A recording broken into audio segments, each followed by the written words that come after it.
സംസ്ഥാനത്ത് രോഗികളുടെ എണ്ണത്തിൽ ഗണ്യമായ വർധനയുണ്ട്. എന്നാൽ ചികിത്സിക്കാനുള്ള ഡോക്ടർമാരുടെ എണ്ണത്തിൽ ആ വർധന കാണുന്നില്ല. സംസ്ഥാനത്തെ സർക്കാർ ആശുപത്രികളിൽ ഡോക്ടർമാർക്ക് കടുത്ത ക്ഷാമമുണ്ട്. 799 ഡോക്ടർ തസ്തികകളാണ് നിലവിൽ ഒഴിഞ്ഞുകിടക്കുന്നത്. ആകെ ഒഴിവുകളിൽ 431 അസിസ്റ്റന്റ് സർജൻ തസ്തികകളാണ്. 430 പേർക്ക് PSC വഴി അഡ്വൈസ് മെമ്മോ അയച്ചിട്ടുണ്ട്. എന്നാൽ 134 പേർക്ക് മാത്രമാണ് ഇതുവരെ നിയമന ഉത്തരവ് ലഭിച്ചത്. ഉത്തരവ് ലഭിച്ചവരിൽ തന്നെ ചിലർ ജോലിയിൽ പ്രവേശിച്ചിട്ടുമില്ല.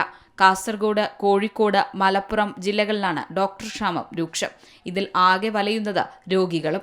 കാസർഗോഡ് അസിസ്റ്റന്റ് സർജൻ തസ്തികയിൽ മാത്രം 113 ഒഴിവുകളും സിവിൽ സർജൻ തലത്തിൽ 3 ഒഴിവുകളുമുണ്ട്. പാലക്കാട് 87 അസിസ്റ്റന്റ് സർജൻ ഒഴിവുകളും കണ്ണൂരിൽ 70 ഒഴിവുകളുമാണുള്ളത്. ഇടുക്കിയിൽ 41 അസിസ്റ്റന്റ് സർജൻ തസ്തികകൾ ഒഴിവുണ്ട്. പത്തനംതിട്ടയിലാകട്ടെ അസിസ്റ്റന്റ് സർജൻ തലത്തിൽ 25 ഒഴിവുകളും കൊല്ലത്ത് കൺസൾട്ടന്റ് തലത്തിൽ മാത്രം 14 ഒഴിവുകളുമുണ്ട്. വയനാട്ടിൽ 16 കൺസൾട്ടന്റ്, 13 ജൂനിയർ കൺസൾട്ടന്റ് ഒഴിവുകളാണുള്ളത്. തൃശൂരിലാകട്ടെ 7 സിവിൽ സർജൻ തസ്തികകൾ ഒഴിഞ്ഞുകിടക്കുന്നു. ഇടുക്കി ജില്ലാ ആശുപത്രിയിൽ 34 ഡോക്ടർ തസ്തികകളുള്ളിടത്ത് 10 എണ്ണം ഒഴിഞ്ഞുകിടക്കുകയാണ്. അതേസമയം പ്രതിദിനം OP വിഭാഗത്തിൽ മാത്രം 1000 മുതൽ 1200 വരെ രോഗികളാണ് എത്തുന്നത്. PSC വഴി ശുപാർശ ചെയ്തവർ ജോലിയിൽ പ്രവേശിക്കാത്തത്, സ്ഥാനക്കയറ്റം സമയബന്ധിതമായി നടപ്പാക്കാത്തതുമൊക്കെ ഒഴിവുകൾ അങ്ങനെ തന്നെ തുടരാനുള്ള പ്രധാന കാരണങ്ങളാണ്.